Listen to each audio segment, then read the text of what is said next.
Bismillahirrahmanirrahim.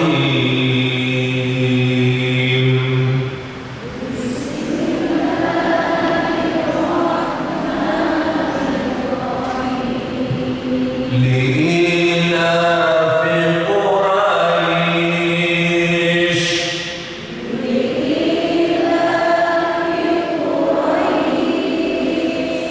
ilafihim rihlatash shita'i was-sayf.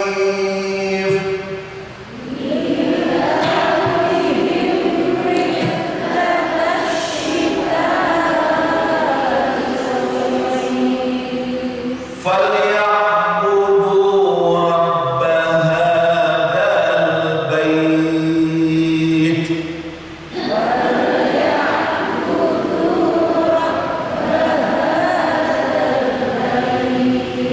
الذي أطعمهم من جوع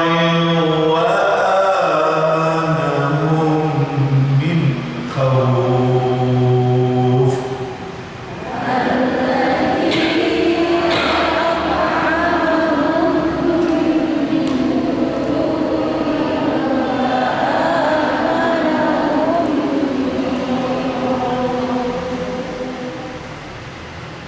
Ya,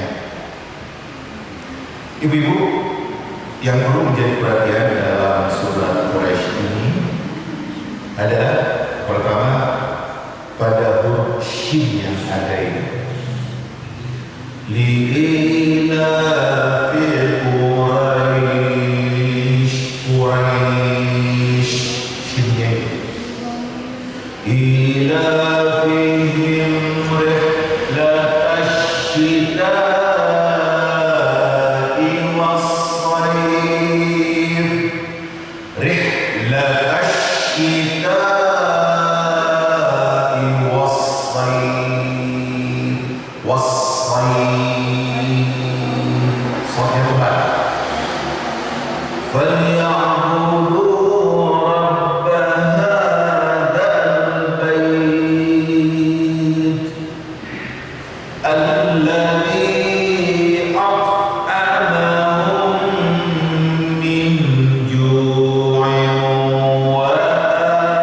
وآمنهم من خوف. Kalau disambung, perhatikan dengunnya. Alladzi at'amahum, mim ketemu dengan mim di dalam mimi, mantapkan dengunnya. Alladzi at'amahum min ju'in, min nun sukun ketemu dengan jim ikhfa, min ju'in wa amanahum min khawf. Tanwin ain, ain bertanwin ketemu dengan waw di dalam jalurnya. Kemudian wa amanahum, mim ketemu dengan mim di dalam mimi. Kemudian min khawf, izhar. Tidak boleh ada dengung sama sekali. Kalau orangnya mau dipotong nggak apa-apa juga. Alladzi at'amahum min ju' wa amanahum min khawf. Itu. Sekali lagi kita baca bersama. Bismillahirrahmanirrahim.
bismillahnya coba ditekankan lagi tasydid.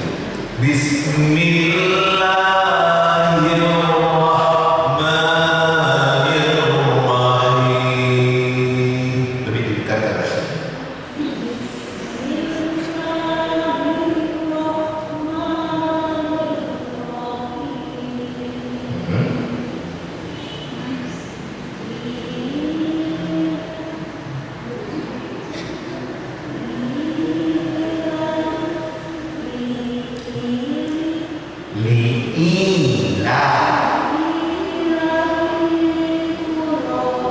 Lainnya kurang panjang dulu. Li'ilafi Quraisy.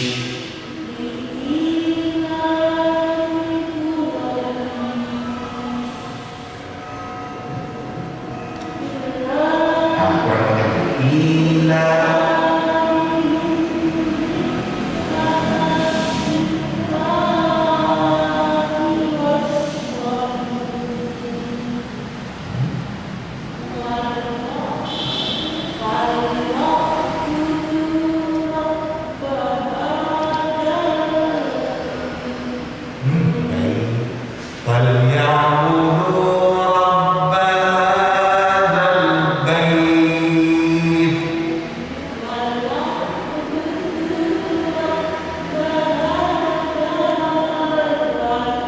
Kurang bagus sekali.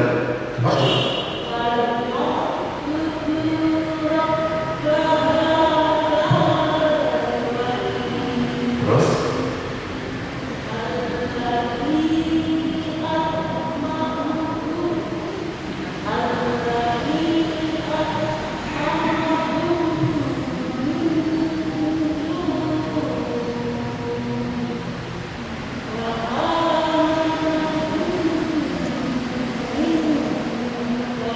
sekali lagi, coba ulang lagi. Ulang, mantapkan. Alladzi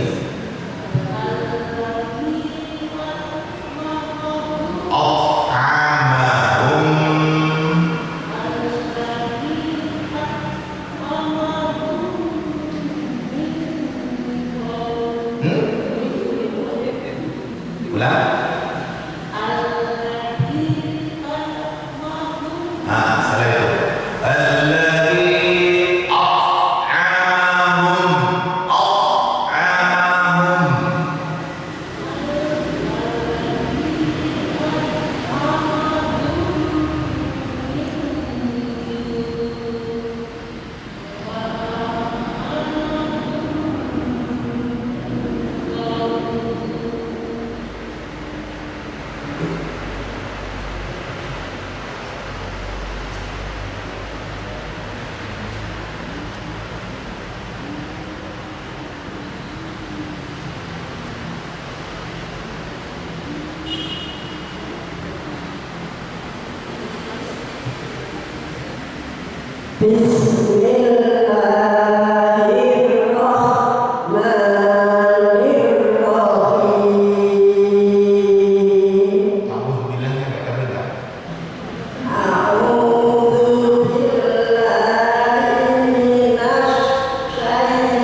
But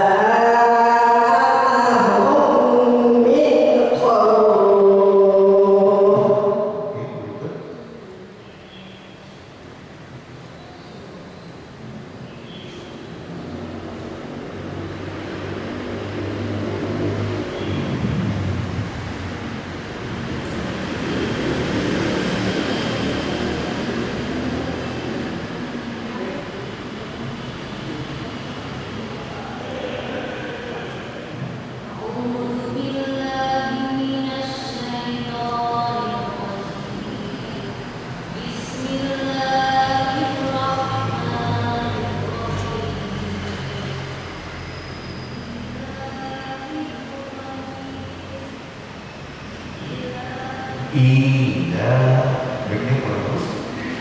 Ulang. Ila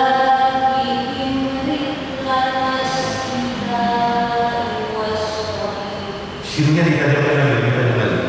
Ila fihim rihlat asy-syita'i was-sayf.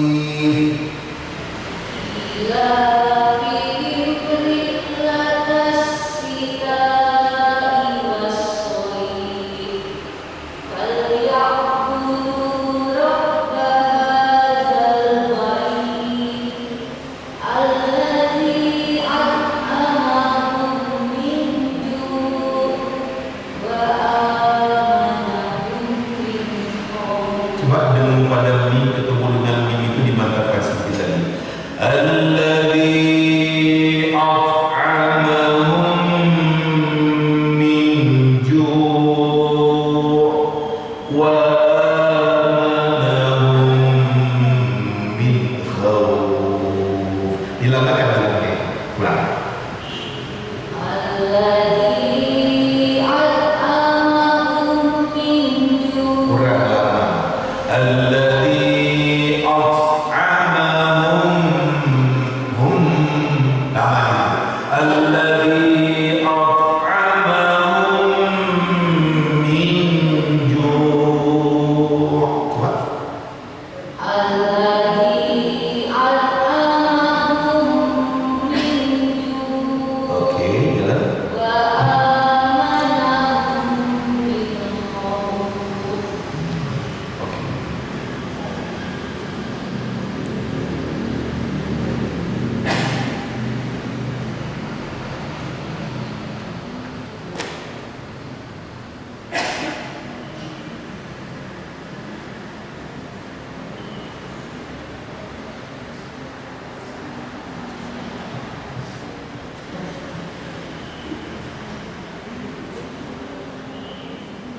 A'udzu billahi minasy syaithanir rajim.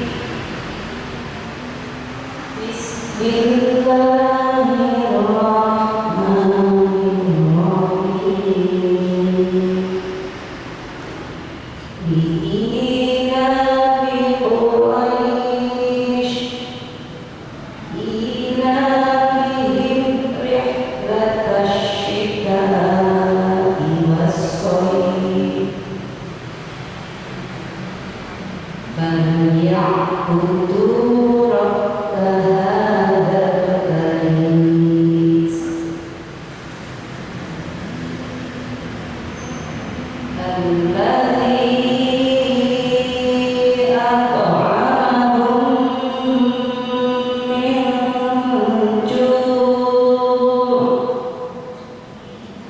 at'amahum min ju'in wa amanahum min khauf.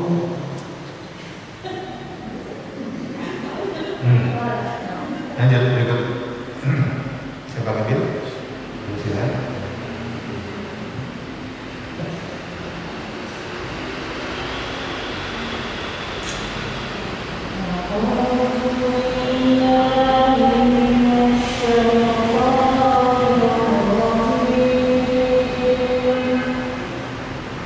Bismillahirrahmanirrahim.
Oke, satu lagi ibu silakan.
Karena kebiasaan orang-orang Quraisy, ilafihim rihlatash syita'i was-shaif, kebiasaan mereka yang bepergian pada musim dingin dan musim panas.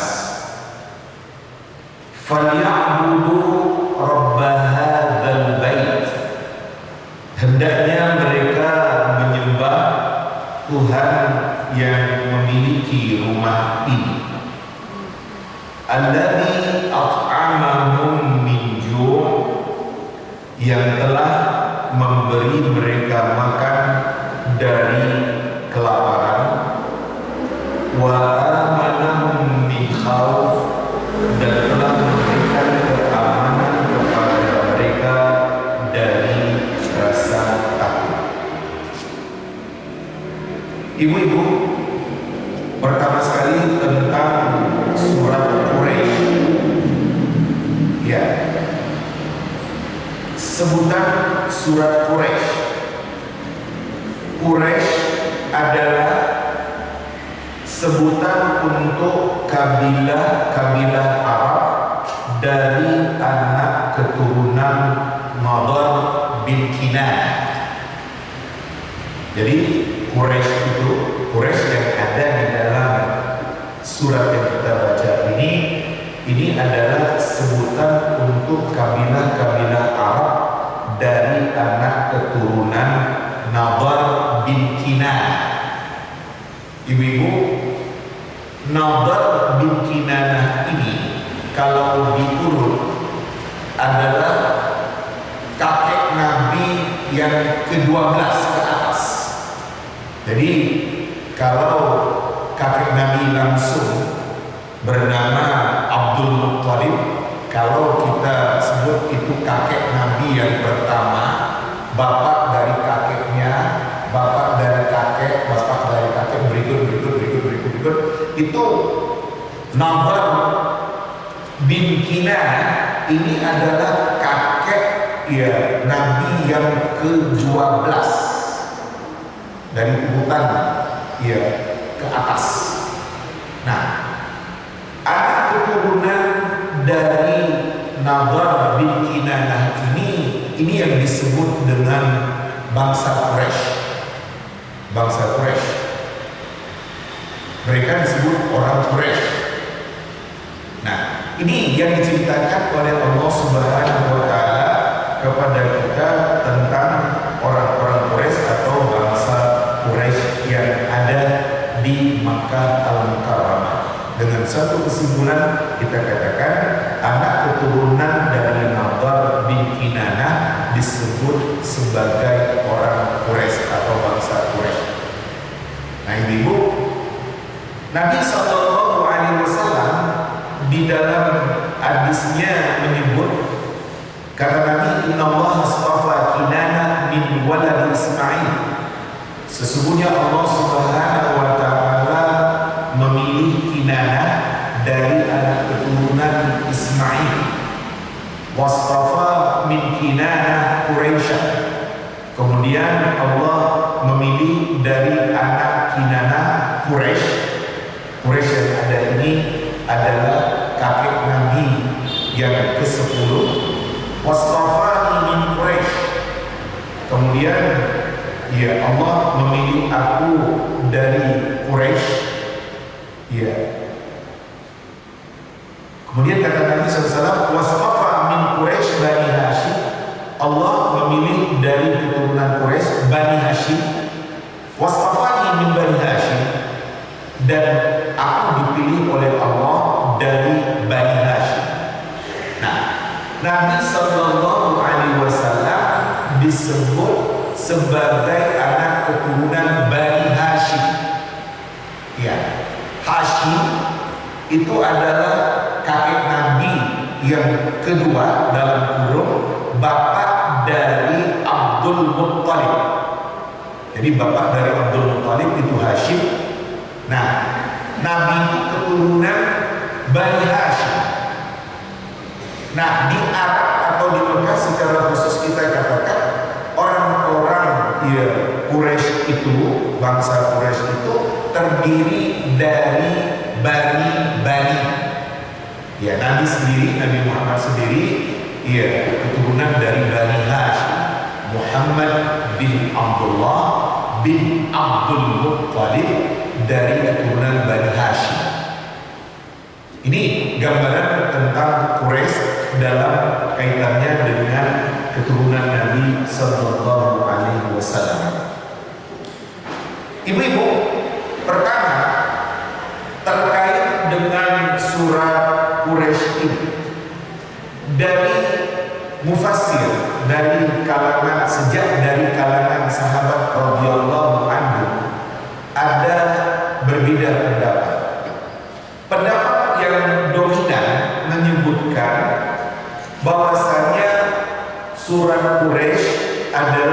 surat yang tersendiri yang terpisah dari surat yang sebelumnya, yaitu surat Al-Fil. Ini pendapat kebanyakan dari ahli tafsir, demikian juga dari sahabat-sahabat Nabi yang ada. Buktinya adalah antara surat Al-Fil dengan surat Quraisy dibatasi dengan Bismillahirrahmanirrahim, sehingga pendapat yang dominan menyebutkan bahwasanya surat Quraisy tersendiri terpisah dari surat Al-Fil. Tapi ada pendapat dari sahabat Ubay bin Ka'ab radhiyallahu anhu yang menyebutkan bahwasanya surat Quraisy ini menyatu bersama dengan surat Al-Fil. Dalam arti kata, surat Al-Fil dan surat Quraisy satu surat. Ini pendapat dari sahabat Ubay bin Ka'ab radhiyallahu anhu. Sahabat Ubay bin Ka'ab adalah sahabat yang dikenal ahli di dalam Al-Quran. Ya, Ibu, dijelaskan oleh seorang yang bernama Amr bin Maimun Al-Audi, menyebutkan, katanya, "Shallaina al-maghrib khalfa Umar bin Khattab radhiyallahu anhu." Kami salat maghrib di belakang Umar bin Khattab radhiyallahu anhu. Faqara fil ula, Umar membaca pada rakaat yang pertama, "Wat-tini waz-zaitun." Iya, dibaca oleh Umar pada rakaat pertama surat At-Tin. Wa fi tsaniyah, pada rakaat kedua Umar membaca alam tara kaifa fa'ala rabbuka bi ashabil fil dan wa liila fi Quraisy, disambung. Ya, ini menunjukkan, kata Amr bin Maimun Al-Audi, bahwasanya surat Al-Fil dengan surat Quraisy satu surat. Ya, jadi seperti itu, beda pendapat yang ada. Tapi yang paling dominan menyebutkan bahwasanya Quraisy satu surat, Al-Fil satu surat, dan itu yang tercantum di dalam Mushaf Utsmani. Demikian tentang keberadaan perbedaan terkait dengan surat Quraisy dan surat Al-Fil. Ibu-ibu, Allah Subhanahu wa Ta'ala menyebutkan di dalam ayat ini tentang keberadaan orang-orang Quraisy atau bangsa Quraisy yang mereka itu menempati Makkah Al-Mukarramah, li'ila fi Quraisy, karena kebiasaan yang akrab yang biasa dilakukan oleh orang-orang Quraisy. Ilafihim rihlatasyitani was-sayf, kebiasaan mereka yang bepergian dalam perjalanan dagang mereka pada waktu musim dingin dan musim panas. Ibu-ibu, bapak yang saya muliakan, orang-orang Quraisy di tempat mereka dalam kurung Makkah Al-Mukarramah boleh dikatakan tidak ada sumber kehidupan, karena di Makkah itu semuanya kering kerontang, padang pasir luas dengan bukit-bukit batu cadas. Ini yang ada di Mekah. Satu-satunya penghasilan yang ada pada kehidupan orang Quraisy dalam kurung orang Mekah adalah dengan datangnya orang-orang Arab ke Mekah untuk beribadah dengan Ka'bah sembari mereka berdagang. Itulah penghasilan dari kehidupan orang-orang Makkah, karena orang yang datang sengaja ke Makkah untuk beribadah dengan Ka'bah, melakukan ibadah haji. Ya, demikian juga sembari mereka itu berdagang di Makkah. Dengan itu orang-orang Makkah mendapatkan penghasilan dalam menjalani kehidupan mereka.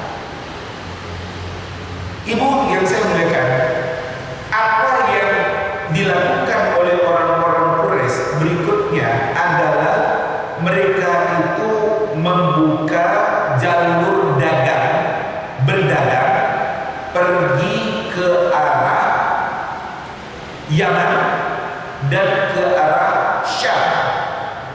Ya, orang-orang Quraisy membuka jalur dagang, mereka itu pergi berdagang ke arah Yaman dan ke arah Syam.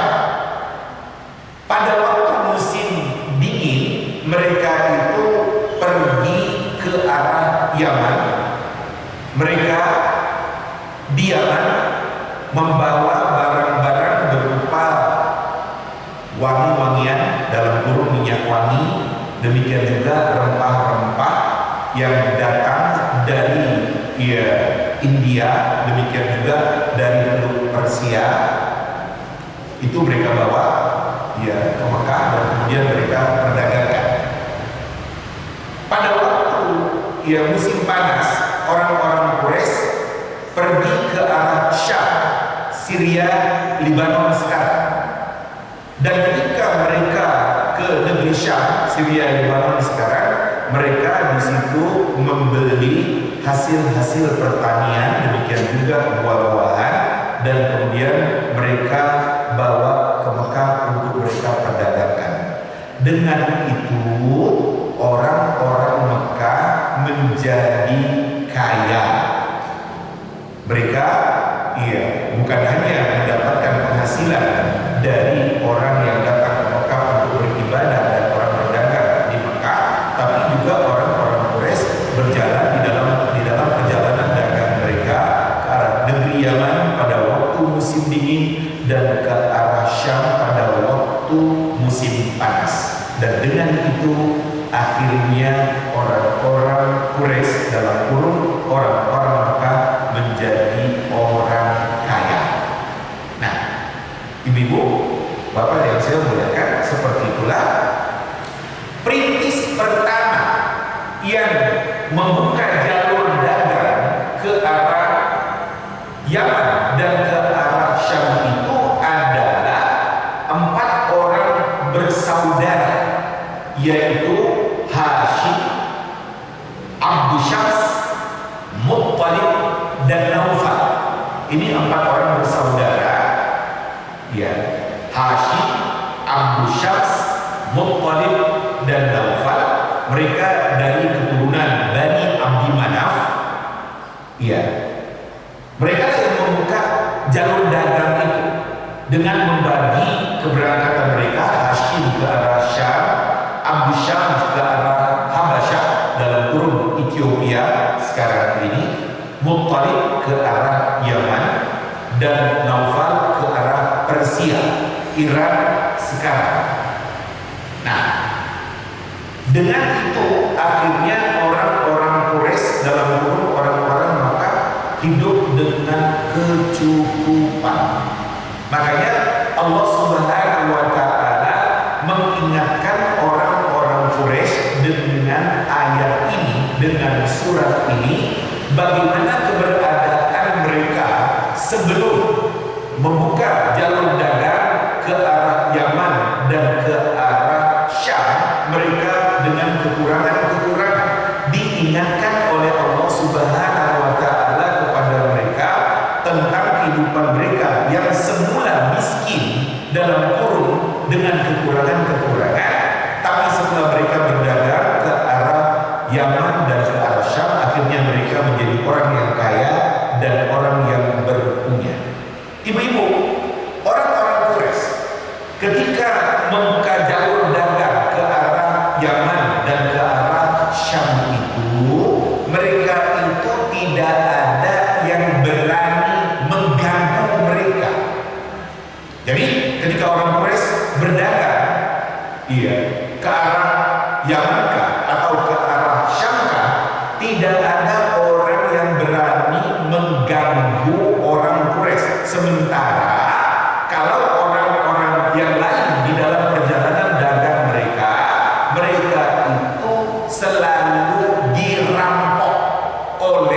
penyamun-penyamun yang ada di sekitar padang pasir di daerah-daerah yang mereka lewati. Tapi kalau orang Quraisy yang lewat, mereka cukup mengatakan kami orang Quraisy, kami orang Mekah. Tidak ada yang berani mengganggu. Ini yang dikemukakan oleh Allah Subhanahu wa Ta'ala, bagaimana keberadaan orang-orang Quraisy itu di dalam potongan ayat Allah Subhanahu wa Ta'ala pada surat Al-Ankabut pada ayat yang ke-67.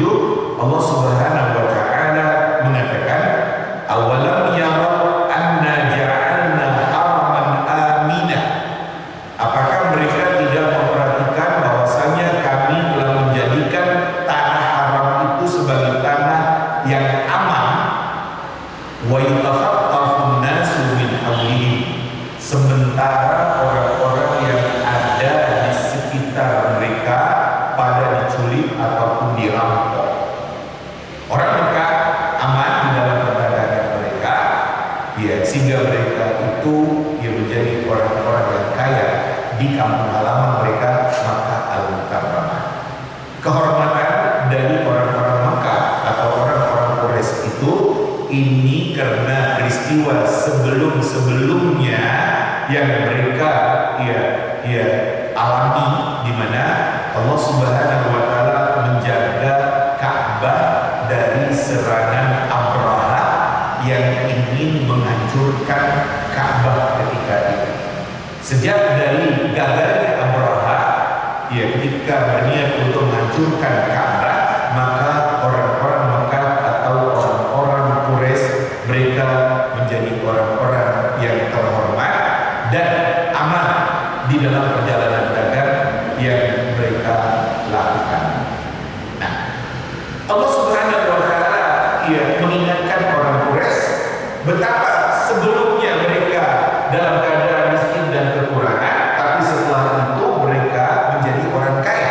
Makanya Allah katakan kepada mereka, "Falyabudu rabb hadzal bait." Hendaknya mereka itu menyembah Tuhan rumah ini, pemilik rumah ini.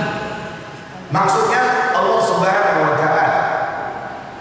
Ibu dan bapak yang saya muliakan, Allah menuntut orang-orang Quraisy agar mereka menyembah Tuhan pemilik Baitullah, yaitu Allah Subhanahu wa Ta'ala.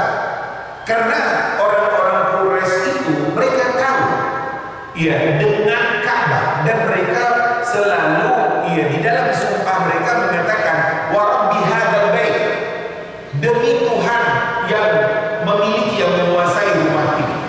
Itu dalam sumpah orang-orang Arab, orang Mekah secara khusus kita katakan. Mereka tahu Allah Subhanahu wa Ta'ala sebagai pemilik rumah yang mereka muliakan, yang ada di hadapan mereka dalam kurung Ka'bah. Ini keberadaan mereka. Tapi mereka itu tidak menyembah Tuhan pemilik rumah, dalam kurung tidak menyembah Allah Subhanahu wa Ta'ala. Dalam arti kata mereka tidak mentauhidkan Allah Subhanahu wa Ta'ala. Mereka menyekutukan Allah Subhanahu wa Ta'ala dengan berhala-berhala yang mereka sembah, yang terpancar di sekeliling Ka'bah itu. Ibu-ibu, dari sejarah kita ketahui di sekeliling Ka'bah sampai kepada masa Nabi Sallallahu Alaihi Wasallam terpancar sekitar 360 berhala yang menjadi sesembahan orang-orang Makkah ketika itu, orang-orang Quraisy ketika itu. Sementara Allah Subhanahu wa Ta'ala menuntut mereka agar mereka menyembah Tuhan baik, dalam kurung menyembah Allah Subhanahu wa Ta'ala, mentauhidkan Allah Subhanahu wa Ta'ala dan tidak menyekutukan Allah.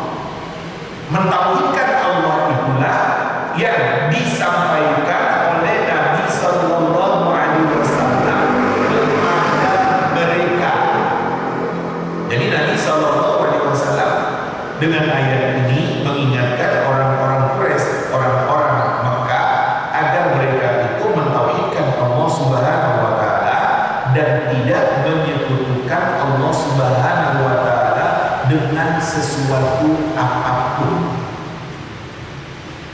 Seperti itu gambaran ayat Allah Subhanahu wa taala ini. Artinya Allah Subhanahu wa taala menuntut kalau kalian mengakui bahwasanya kalian yang kaya karena kalian mendapatkan rezeki dari Allah Subhanahu wa taala, karena kalian yang berdagang ke Syam dan ke Yaman itu aman-aman saja, maunya kalian betul-betul menyembah dalam kurung mentauhidkan Allah Subhanahu wa taala sebagai pemilik bait itu, rumah itu. Ikutilah Muhammad, berimanlah kepada Muhammad. Tapi mereka orang-orang Makkah tidak mau beriman kepada Nabi Sallallahu Alaihi Wasallam. Sementara Allah Subhanahu Wa Taala menyuruh mereka untuk menyembah Allah dan membuat kesyirikan dalam kurung, meninggalkan penyembahan berhala yang mereka lakukan selama ini. Ibu-ibu, Nabi Sallallahu Alaihi Wasallam tegas menyampaikan kepada mereka orang-orang Mekah untuk beriman kepadanya dan mentauhidkan Allah Subhanahu wa taala tanpa menyekutukan Allah dengan sesuatu apapun. Seperti yang dikemukakan oleh Allah Subhanahu wa taala yang menceritakan tentang Nabi di dalam potongan ayat pada surat An-Naml ayat yang ke-91. Kata Allah menceritakan Nabi Muhammad, "Innama umirtu an a'budu rabba hadhil balda alladhi harramaha." Hanya saja aku diperintahkan untuk menyembah Tuhan yang menguasai negeri ini, yang menjadikan negeri ini sebagai negeri yang mulia, terhormat, atau yang disebut dengan tanah haram. Walau kullu syai', miliknya segala sesuatu yang ada. Wa umirtu an akuna minal muslimin, dan aku diperintahkan untuk menjadi orang yang muslim, yang selalu berserah diri, tunduk dan patuh kepada Allah Subhanahu wa taala. Ibu dan Bapak yang saya berikan, Nabi menyampaikan agama kepada orang-orang musyrik Mekah, kepada orang-orang Quraisy yang ada. Tapi itulah, mereka tidak mau beriman kepada Nabi Sallallahu Alaihi Wasallam. Dalam masa dakwah Nabi Sallallahu Alaihi Wasallam selama kurang lebih 13 tahun di Makkah, Nabi kewalahan. Berat bagi Nabi berdakwah, menyampaikan agama di Makkah ketika itu, karena tokoh-tokoh Quraisy yang ada, mereka itu demikian berwibawa. Apalagi sebagai kepala kabilah umpamanya, kepala suku yang punya kedudukan, punya harta yang banyak, punya pengikut. Nabi kewalahan. Nabi kewalahan di dalam berdakwah di Mekah 13 tahun. Nabi berdakwah di Mekah Al-Mukarramah. Sampai akhirnya, karena memang terasa berat bagi Nabi, karena orang-orang Quraisy akhirnya, karena Nabi tidak mau diajak kompromi, tidak bisa dibujuk, tidak bisa dirayu, akhirnya mereka menyimpulkan bunuh Muhammad. Itulah yang kemudian Allah perintahkan Nabi Muhammad Sallallahu Alaihi Wasallam untuk berhijrah ke Madinah Al-Munawwarah. Nah, Allah Subhanahu Wa Taala ingatkan orang-orang Quraisy, hendaknya mereka itu mau menyembah Tuhan rumah ini, pemilik rumah ini, menyembah Allah, mentauhidkan Allah tanpa menyekutukan Allah dengan sesuatu apapun. Untuk itu berimanlah kepada Muhammad, Rasul yang ada di hadapan kalian. Kata Allah, alladzi at'amahum min ju', yang Allah itu telah memberi makan kepada mereka dari kelaparan yang mereka derita selama ini. Itu yang dikatakan oleh Allah. Kalian yang orang Quraisy, kalian yang orang Mekah, sebelum kalian buka jalur dagang ke arah Yaman dan ke arah Syam,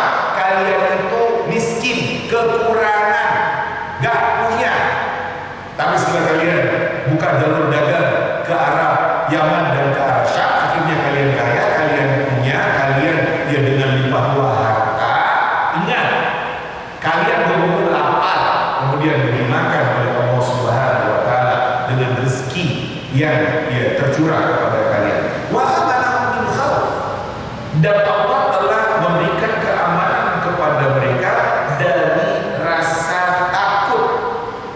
Ya, kalau orang-orang berdagang di dalam perjalanan dagang, orang-orang ada ketakutan karena takut dirampok oleh penyamun-penyamun yang ada di padang pasir yang mereka lalui. Kalau orang Mekah tidak ada yang berani ganggu. Itulah yang dikatakan oleh Allah Subhanahu wa taala, ingat hei kalian orang Mekah, orang Quraisy, kalian itu jadi kaya karena limpahan rezeki dari Allah Subhanahu wa taala. Maunya kalian beriman kepada Rasul yang ada di hadapan kalian, Muhammad sallallahu alaihi wasallam itu. Tauhidkan Allah Subhanahu wa taala dan jangan sekutukan Allah dengan sesuatu apapun. Tapi banyak di antara mereka orang-orang Quraisy itu yang tidak mau beriman kepada Nabi sallallahu alaihi wasallam. Ujungnya terpaksa Nabi SAW berhijrah ke Madinah Al-Munawwarah atas perintah Allah Subhanahu wa taala. Ibu dan bapak yang saya muliakan, dari gambaran ayat Allah Subhanahu wa taala di dalam surat Quraisy ini, hendaknya kita dikala kita merasakan betapa besarnya nikmat Allah Subhanahu wa taala yang kita terima dengan limpahan rezeki umpamanya, dengan kesehatan, dengan kebahagiaan, hendaknya kita benar-benar menuhankan Allah, mentauhidkan Allah, menyembah Allah, beribadah kepadanya, tunduk dan patuh kepada ketentuannya. Seperti itu yang diharapkan oleh Allah Subhanahu wa taala kepada orang-orang Quraisy. Kita di dalam kehidupan kita, ketika kita dengan surat Quraisy ini, mari kita dikala merasakan betapa besar banyak nikmat Allah Subhanahu wa taala yang kita terima, rezekikah namanya, sehatkah, kebahagiaankah, hendaknya kita benar-benar mentauhidkan Allah, menyembah Allah, tunduk dan patuh kepada Allah Subhanahu wa taala. Ini yang diinginkan oleh Allah Subhanahu wa taala kepada setiap orang yang beriman, termasuk yang diceritakan oleh Allah Subhanahu wa taala terkait dengan orang-orang Quraisy yang ada di Makkah. Ibu dan bapak yang saya muliakan, seperti itulah gambaran ayat Allah Subhanahu wa taala ini. Makanya kita sebagai seorang yang beriman kepada Allah Subhanahu wa taala, hendaknya ia bisa merasakan betapa besar nikmat Allah yang kita terima di dalam kehidupan ini, dan dikala Allah Subhanahu wa taala menuntut kita untuk mentauhidkannya, mari kita tauhidkan Allah. Dan jangan ada perilaku-perilaku yang sifatnya menyekutukan Allah. Allah nggak suka kalau kita menyekutukannya. Makanya prinsip ketauhidan Allah Subhanahu wa taala itu harus tertanam pada diri kita. Kita sembah Allah Subhanahu wa taala dikala kita berharap kepada Allah, dikala kita berlindung kepada Allah Subhanahu wa taala, demikian juga bersandar hanya kepada Allah Subhanahu wa taala, tidak dengan yang lain. Dan kemudian apa yang ada di dalam agama ini yang kita patuhi, karena kita yang aku beriman kepada Allah, beriman kepada Rasul sallallahu alaihi wasallam. Untuk itulah ibu-ibu, bapak yang saya muliakan, mari kita mengambil sari dari ayat Allah yang ada di dalam surat Quraisy ini. Intinya Allah tuntut orang Quraisy untuk menyembah Allah, mentauhidkan Allah, tidak menyebutkan Allah. Allah tuntut mereka agar tinggalkan penyembahan berhala yang selama ini yang mereka sembah. Ikut Muhammad yang ada di hadapan kalian. Allah tuntut kepada orang Quraisy seperti itu, dan inilah yang juga dituntutkan oleh Allah kepada kita, untuk kita benar-benar mentauhidkan Allah, tunduk dan patuh kepadanya, karena memang banyak nikmat Allah Subhanahu wa taala yang kita terima di dalam kehidupan kita di dunia sekarang ini. Demikian dari gambaran ayat Allah Subhanahu wa taala yang kita baca dari surat Quraisy ini. Li'ila fi Quraisy, karena kebiasaan yang akrab yang selalu dilakukan oleh orang-orang Quraisy. Ila fi rihlat asy-syita wa sayf, kebiasaan yang mereka akrabi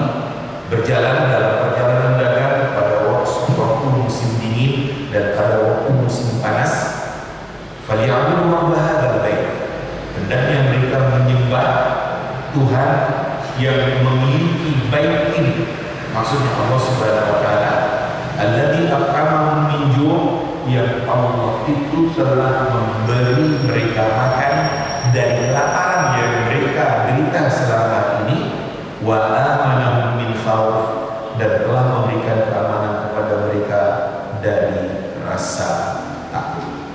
Demikian yang bisa saya jelaskan dari ayat surat Quraisy yang kita baca di pagi hari ini. Demikian penjelasannya.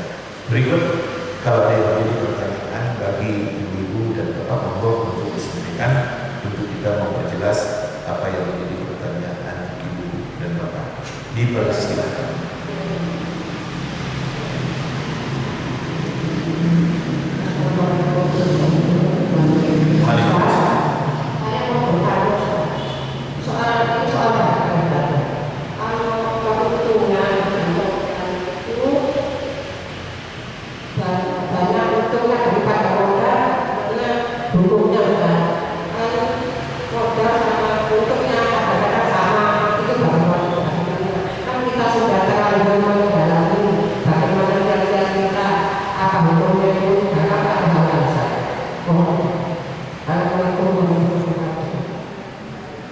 Bu, di dalam bermuamalah, dalam kurun jual beli, itu kan penjual kan menyiapkan barang-barang atau memberikan pelayanan umpamanya dalam bentuk jasa.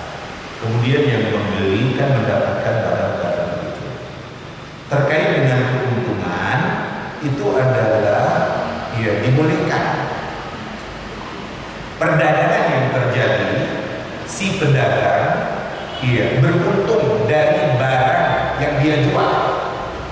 Ya, dia jual tentu lebih dari modal ketika dia membeli barang itu. Wajar, kan seperti itu. Dan si pembeli kan diuntungkan, dalam kurun disenangkan, karena barang kebutuhannya tersedia, ada.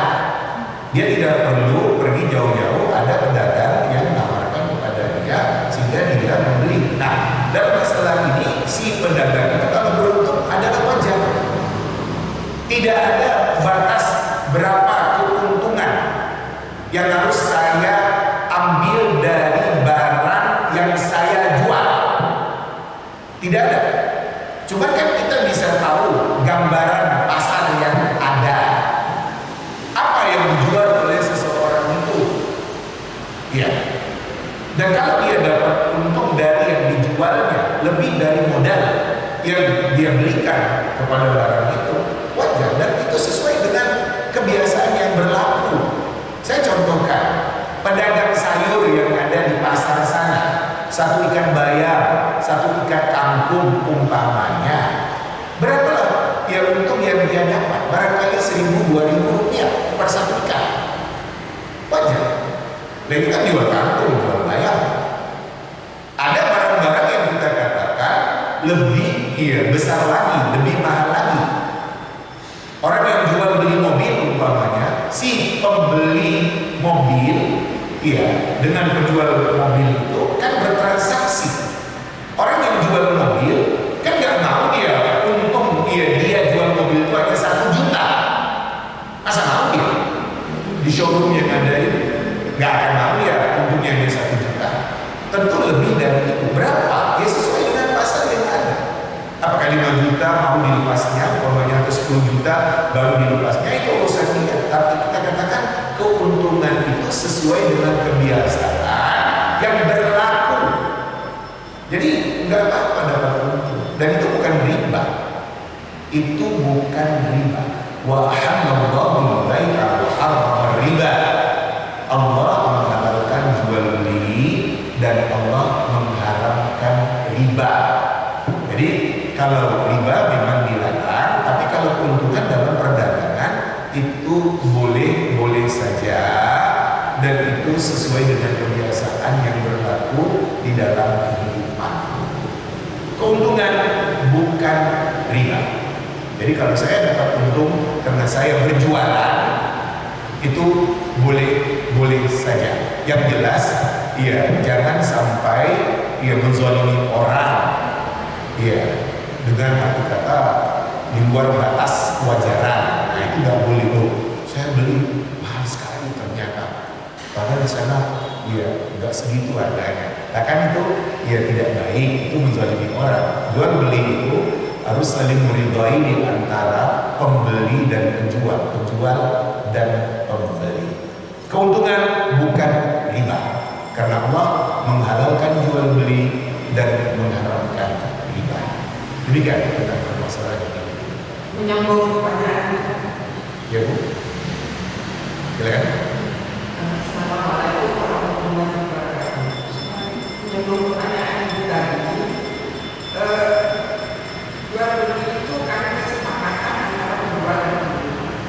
Ya. Tapi ada penjual yang memanfaatkan momen di mana pembeli itu sangat untuk sehingga harga kan bisa. Ya. Jadi pembelinya ya tetap terlibat tapi dengan berat. Karena harga yang tidak wajar itu bagaimana? Terima kasih. Ibu yang saya muliakan, menumpuk barang, iya, sehingga orang-orang kesulitan mendapatkan barang itu dan baru dijual pada waktu tidak ada barang dan dia menekan harga, ini termasuk yang diharamkan. Jadi dia simpan barang itu sekian lama, ya, kemudian pada waktu tidak ada barang itu dia keluarkan dengan harga yang tinggi. Itu tidak boleh, ya, itu dilarang. Jadi siapa saja yang model dagangnya seperti itu sengaja dia tumpuk pas waktu tidak ada barang dia keluarkan, dan dengan itu dia bisa bermain sendiri dalam kurung monopoli harga, itu zalim dan dilarang. Nah untuk itulah pemerintah harus bisa periksa dengan barang-barang ya kebutuhan pokok dari masyarakat yang ada. Jangan sampai barang itu tidak ada di pasaran. Nah itu nanti kalau tidak ada di pasaran ya bermainlah spekulan-spekulan yang ada itu, dan kemudian mereka mencekik orang-orang yang membutuhkan. Model dagang seperti itu menunggu barang dan kemudian baru dijual ketika tidak ada barang itu dan harganya tidak mencekik. Ini adalah perbuatan dilarang dalam agama. Tidak boleh. Ya, dia itu menzalimi orang. Orang terpaksa beli karena memang hanya ada pada orang itu, nggak ada di pasaran saja. Jadi, iya, model dagang seperti itu dilarang oleh agama. Makanya saya katakan kalau di dalam suatu pemerintahan, ya yang namanya pemerintah harus bisa mengontrol barang-barang kebutuhan pokok dari masyarakat yang ada, dan jangan sampai ya ketiadaan barang dan kemudian spekulan-spekulan yang ada itu mereka seenaknya dengan harga yang mereka tetapkan. Demikian tentang pertanyaan yang dikemukakan. Lagi pertanyaan lain, Bro? Terima kasih Ustaz. Ustaz mau tanya, bertransaksi di masjid, jual beli di masjid itu kan tidak ada perbolehkan ya. Di satu sisi ada nasihat bahwa masjid itu harus bermanfaat untuk kemaslahatan umat atau orang banyak. Terus gimana cara memanfaatkan masjid tidak hanya untuk sarana prasarana ibadah saja, tetapi bermanfaat untuk orang banyak. Terima kasih. Ibu yang saya muliakan, ada ruang utama yang dikatakan sebagai ruang yang tidak boleh terganggu dengan hal-hal yang bersifat duniawi.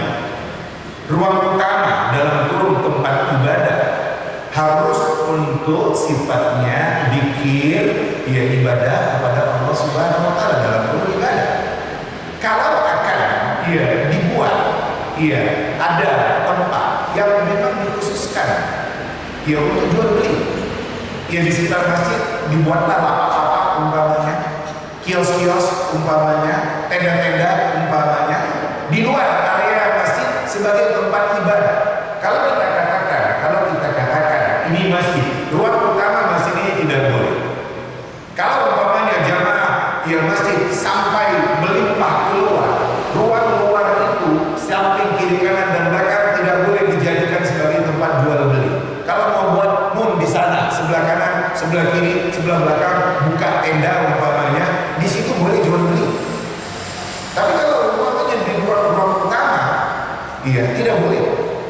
Iya, apa jadinya? Ya ketika ya orang-orang sibuk dengan ibadah, dengan zikir, dengan doa, dengan Al-Quran, dengan kajian, kemudian ada orang yang jual beli, dan orang jual beli itu kan dengan bermacam-macam modalnya, teriak-teriak dengan harga yang lebih murah umpamanya. Ibu perhatikan ketika ibu pergi haji atau pergi umrah, ya ketika keluar dari masjid itu kan ada pedagang kaki lima yang menyebutkan samsariah, samsariah, samsariah, teriak semua. Nah, apa jadinya masjid kalau ada orang-orang yang teriak-teriak dengan harga yang ditawarkannya? Jadi boleh-boleh saja di sekitar masjid, bukan di ruang utama masjid yang ada. Makanya tidak boleh transaksi di dalam masjid. Kendati pun dia tawar menawar pakai SMS, pakai WA umpamanya, nggak boleh. Ya, jadi ya temannya di sudut sana, kamu bawa barang itu, bawa. Ya, berapa? Sekian. Wes, ya sekian aja ya. Nggak bisa. Kalau nggak sekian nggak mau. Itu sama dengan transaksi. Bukan untuk itu masjid yang ada. Kalau masjid yang ada gunanya untuk ibadah, zikir, doa, baca Al-Quran. Bukan tawar menawar dengan HP yang ada. Kendati pun dia ada satu di sana, satu di sana, umpamanya tetap aja nggak boleh. Jadi saya katakan tidak boleh mempergunakan ruang utama masjid untuk jual beli dalam bentuk transaksi apapun. Kalau memang ada, yuk keluar ke sana, kita bicarakan. Yuk di bawah pohon sana umpamanya, yuk kita bicara bagaimana. Jadi apa ini? Ya boleh. Atau ada yang kita katakan lapak, tenda, kios yang disediakan oleh pihak pengelola masjid untuk melakukan jual beli di sana. Ya boleh saja umpamanya yang digunakan oleh takmir masjid di halaman sana itu, yang habis Jumatan ada orang yang jualan umpamanya, menjual makanan, menjual pakaian, menjual apa, boleh saja, tapi di halaman sana. Bahkan barangkali difasilitasi oleh takmir masjid, ada tenda-tenda yang disewakan, tapi bukan di ruang utama masjid. Kalau ruang utama masjid kita katakan seperti ini, tapi ruang utama masjid juga mencakup belakang, kanan, kiri. Kalau umpamanya seperti hari Jumat penuh dengan jamaah, tidak boleh di situ ada jual beli, tidak boleh di situ ada transaksi. Demikian tentang masjid yang kalau akan difungsikan. Maaf Ustaz, ada sedikit kalau hanya untuk menyerahkan uang saja, transaksi sudah tidak dijual. Terus pembayaran tidak pajak. Sebaliknya tidak, karena nanti barangkali ada susu. Aku nggak punya susu. Sebentar ya, tak pinjam dulu sama temanku, lari ke sana, ujung tempat sana. Jadi itu termasuk transaksi. Jadi kan kendati itu sudah sepakat, tapi kan ada kembalian uang umpamanya. Itu tetap tidak dibolehkan. Sudah sepakat harga, ya sudah sepakat harga, tapi ya masih ada uang yang akan dikembalikan. Jawabannya tetap tidak boleh.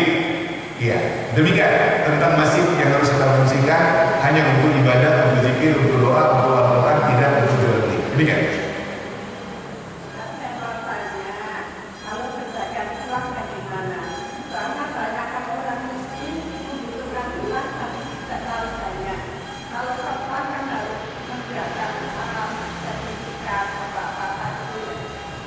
Coba ulang lagi bu,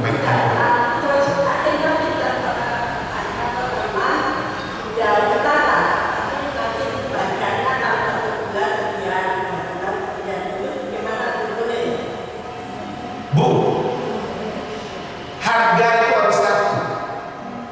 Ya, jadi bukan kalau 1 bulan harganya sekian, kalau 2 bulan sekian, enggak. Ya, harganya tetap satu. Ya, sekian. Nanti kalau kamu bayarnya dalam jangka 1 bulan, ya saya beri potongan. Tetap sekian. Jadi tidak boleh ada dua harga di dalam jual beli dengan penundaan pembayaran yang ada. Itu nggak boleh. Ya, jadi ini harganya berapa? Ya, saya hargakan sekian. Ya, apakah ibu bayar sekarang atau nanti sama saja? Tapi kalau sekarang ya nanti saya beri potongan. Tapi kalau nanti juga ya sekian juga. Jadi tetap tidak boleh dengan dua harga. Harus tetap dengan satu harga. Sama saja bayar sekarang atau bayar nanti. Ini kan? Ibu? Tapi berat berbicara tentang Ya tetap harganya. Harganya tetap. Iya, belum bayar ya apa-apa. Karena kan di dalam jual beli itu kan ya istilahnya dibolehkan ya untuk menangguhkan. Nggak apa-apa nanti lah. Ya ketika ini punya uang, nggak apa-apa. Jadi bukan dinaikkan lagi. Kalau dinaikkan lagi itu riba. Tidak boleh. Oh kan dia janji 1 bulan. Kalau ditunda 1 bulan lagi, saya nggak mau dengan sekian. Tambah, itu riba. Ya, masuk riba. Tidak boleh. Ya. Demikian. Monggo pertanyaan. Silakan. Ada yang menjadi pertanyaan masalah-masalah apa? Hah? Monggo, silakan.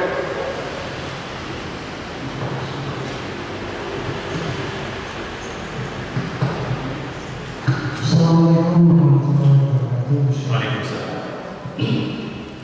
Sehubungan dengan asbabun nuzul khususnya surat Al-Qur'an, tadi disebutkan bahwa ada 4 bersaudara yang membuka jalan ke Syam dan Yaman adalah keturunan dari Abdul Manaf, di mana beliau adalah juga familinya Nabi Muhammad SAW.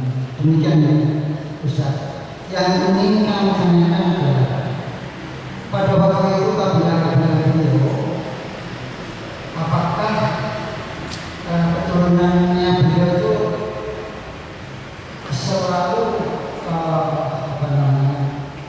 mengurangi atau tidak menerima apa yang Nabi Muhammad SAW sampaikan, seperti Abu Lahab ceritanya. Apakah dari saudara-saudara keturunan, saudara-saudara kakek-kakeknya itu banyak yang juga tidak mau mengakui Nabi Muhammad diangkat oleh Allah sebagai Rasul?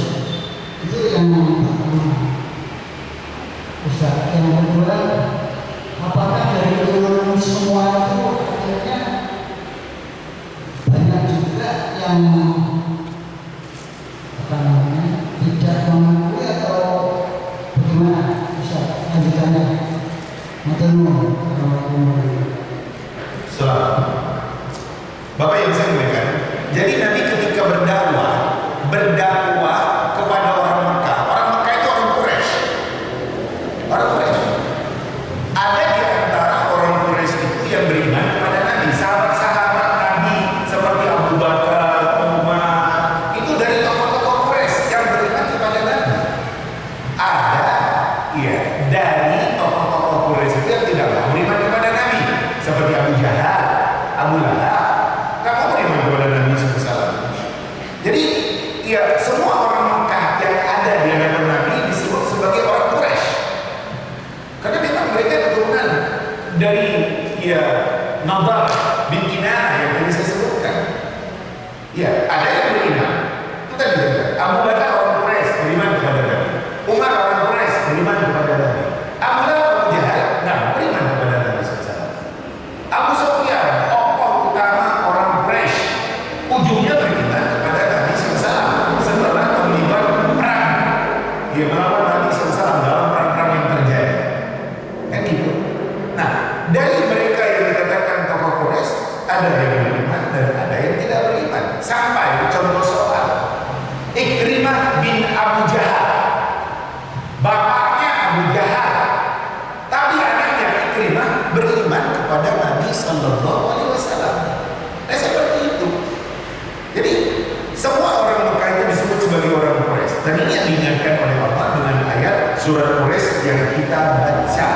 Sepertinya Allah katakan, hei kalian orang Quraisy, hei kalian orang Mekah, kalian tuh dulu di situ gak punya negeri kalian Mekah kering kerontak, batu cadas yang demikian kering. Paling kalian dapat rezeki orang datang beribadah ke Mekah. Tapi kemudian setelah itu kalian buka jalur dagang ke arah Yaman dan ke arah Syam. Dalam perjalanan musim dingin dan musim panas yang kalian lakukan, akhirnya kalian kaya. Bukti kalian beriman kepada Muhammad, Rasul yang dikirim oleh Allah kepada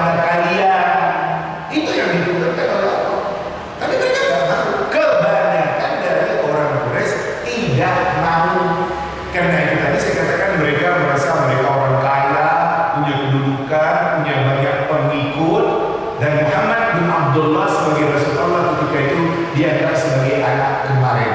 Akhirnya mereka tolak. Itu yang tadi saya cuplikan. Mereka menawar, mereka membujuk Nabi, tapi ternyata Nabi tetap tidak mau. Akhirnya mereka putuskan bunuh Muhammad. Itulah yang kemudian Allah suruh Nabi hijrah ke Madinah Al-Munawwarah. Hijrahlah Nabi Sallallahu Alaihi Wasallam. Sampai Nabi di Madinah diterima oleh orang Ansar. Terjadi perang, ujungnya seperti yang sudah saya sampaikan dalam keterangan berlalu, Nabi berhasil menaklukkan kota Makkah kembali pada tahun ke-8 Hijrah. Tapi karena Nabi sudah janji dengan orang Madinah, orang Ansar, untuk tetap di Madinah Al-Munawwarah, Nabi terus tinggal tetap di Madinah sampai akhir hayatnya. Dan Nabi tidak kembali lagi ke Makkah karena Nabi sudah janji kepada orang Ansar untuk terus di Madinah Al-Munawwarah sampai akhirnya Nabi meninggal di Madinah Al-Munawwarah. Ibu dan Bapak yang saya muliakan, itu adalah beberapa gambaran dari ayat Quraisy yang kita baca di pagi hari ini. Mudah-mudahan bisa menambah pemahaman dan pengertian kita tentang ayat Al-Quran yang kita kaji. Yang saya katakan kesimpulannya, Allah tuntut orang Quraisy untuk beriman kepada Nabi Muhammad karena banyak nikmat yang mereka terima, karena mereka yang membuka jalur dagang ke arah Yaman dan ke arah Syam, tapi mereka banyak tidak mau dan tidak beriman kepada Nabi. Yang terkait dengan kita, ketika kita merasakan banyak nikmat yang kita terima dari Allah Subhanahu Wa Taala, hendaknya kita benar-benar beribadah, menyembah Allah, mentauhidkan Allah, taat dan tunduk kepada Allah Subhanahu Wa Taala. Ini yang harus sama-sama kita perhatikan kalau kita dengan ayat-ayat Al-Quran yang kita pelajari seperti dalam surat Quraisy yang kita baca di pagi hari ini. Mudah-mudahan hidayah Allah Subhanahu Wa Taala selalu tercurah kepada kita. Kita tetap terbimbing berjalan di atas kebenaran agama yang ada sampai di suatu saat kalau Allah Subhanahu Wa Taala mengambil kita dengan kematian, kita akhiri hidup ini dengan husnul khatimah. A'udzubillahi minasyaitonir rajim. Bismillahirrahmanirrahim. Alhamdulillahirabbil alamin. Hamdan yuwafi ni'amahu wa yukafi mazidahu kama yanbaghi li jalalihi wa 'azimi sultanihi. Ya Aziz, Ya Ghaffar, Ya Arhamar Rahimin. Allahumma inna nas'aluka 'ilman nafi'an wa rizqan wasi'an wa shifaa'an min kulli da'. Allahumma 'afina fi abdanina, Allahumma 'afina fi asma'ina, Allahumma 'afina fi absarina. La ilaha illa anta. Allahumma inna na'udzu bika min 'ilmin la yanfa' wa qalbin la yakhsha' wa nafsin la tashba' wa da'watin la yustajab laha. Allahumma a'inna 'ala dhikrika wa syukrika wa husni ibadatika